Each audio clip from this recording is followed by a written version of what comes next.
Students, with second stanza of the poem, we will start. Here, with the second stanza, the next generation, new generation means youngsters, are asking to the old people why you are building such kind of bridge to us. Right? Let's see with the poem. The pilgrim, the old man, said a fellow pilgrim near, why waste your time in building here? Your journey ends with the close of the day. You never again will pass this way.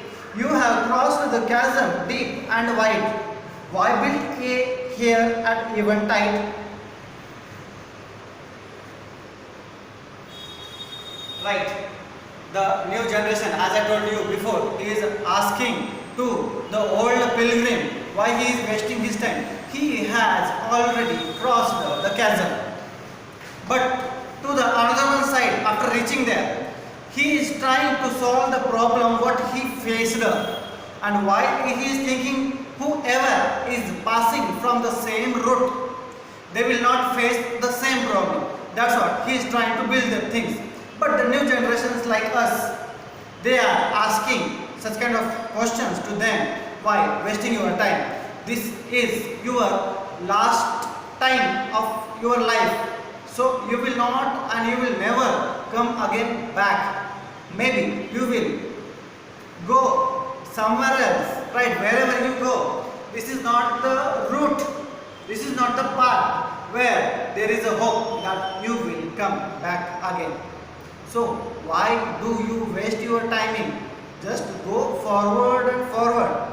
But here the old pilgrim is telling that no. Why no? Because whatever the problem we all are facing, my follower, they should not face the same problems. That's what. Here with the second line, why waste your time in building here? Why waste? W and W. Pronunciation. Same alphabet pronunciation is repeated. So, figure of speech, that is called, which one? In previous stanza I told you. Alliteration. Right. Alliteration.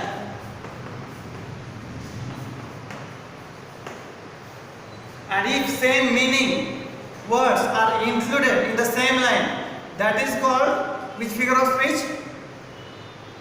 Yes, tautology. In first stanza we have learned it, right? Pay attention in your textbook. See the last stanza of the poem.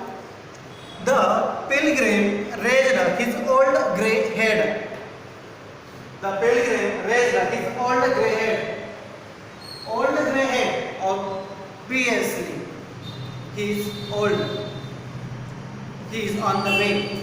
He is on his end period. And he is telling, my friend, in the path I have come, he said, whatever the experience that old traveler had faced, whatever the problem that old traveler had faced, so he is telling, my friend, in the path I have come. He said, look, concentrate on this line. Here, the figure of speech, inversion, is included. How inversion? Concentrate this line as compared with grammatical level. The subject pattern, it should be subject plus verb plus object. But here, the timing is getting changed. The structure of the language is getting changed. Here, how it will come indirectly? He said, my friend, in the path I have come. Right? Like this. The sentence, it should be, that's what it is called, the inversion.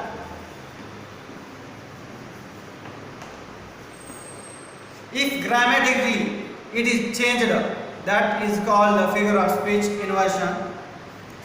Pay attention in the line. There followed after me today a fair-haired youth who must pass this way, the chasm which held no fears for me.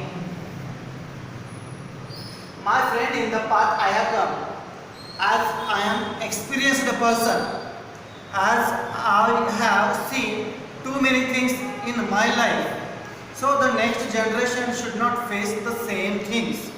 That's what I am trying to build the bridge to discover the new way to cross that deep valley. So there followed after me today a fair-handed youth who must pass this way, the chasm which held no fear for me. This time the chasm is not having such kind of problems to that particular person. How and why? Because second time here chasm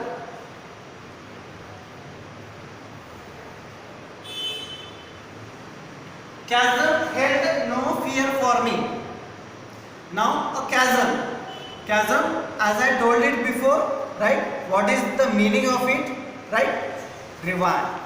Right? So how it will hold a problem to us?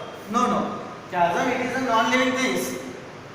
But given such kind of example of holding the emotion, holding, this is the quality of human.